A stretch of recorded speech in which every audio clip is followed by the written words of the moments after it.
Ben Franklin said nothing is certain but death and taxes. In Nebraska, it's in a reverse order. Taxes are killing the farmer by taxing their property, causing the demise of the family farm. The sad part is the urban population doesn't seem to care. Band-aids to limit the annual increase in property taxes does not solve the problem. It only delays the inevitable, with the farmer still going broke, but over a longer period of time.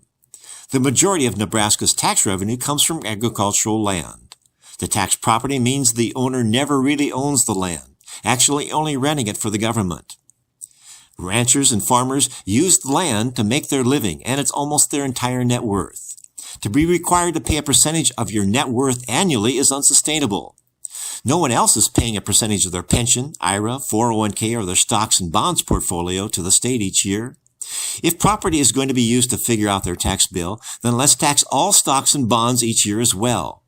If that's not an acceptable alternative to the urban population, then we must eliminate property tax entirely, as is it unfair and violates one of our core values and the golden rule. Income tax is a disincentive tax on success, and to carve out exceptions makes it even more unfair as discriminatory by rewarding low productivity. Why does the government think they can steal half of your net worth when you die in inheritance, after you bought it with after-tax dollars, with the government doing nothing but tax you while you owned it? It's un-American for success to be penalized.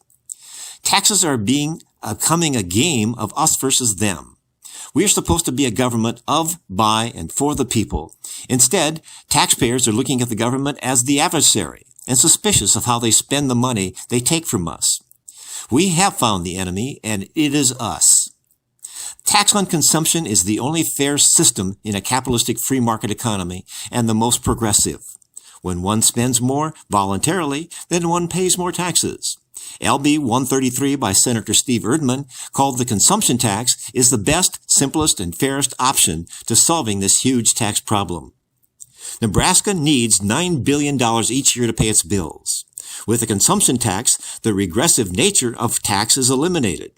A 9% tax on the estimated $115 billion of consumer spending would solve the problem and eliminate all the other irritating and unfair taxes.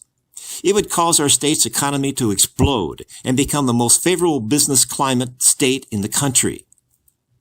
Taxes on any business is a shell game and a fraud, playing into the socialist mindset. Any tax on business is always passed through and paid for by the consumer. Having a domestic consumption tax would make Nebraska the envy of all the other states and a great place to retire, because we would have no income, property, or inheritance tax, making Nebraska the most pro-business state in the country. The only job we have is to make the world a better place.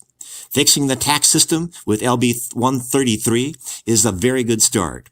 Call your senator and ask them to support Steve Erdman's LB 133. This is Keith Kuby wishing you the best in making the world a better place.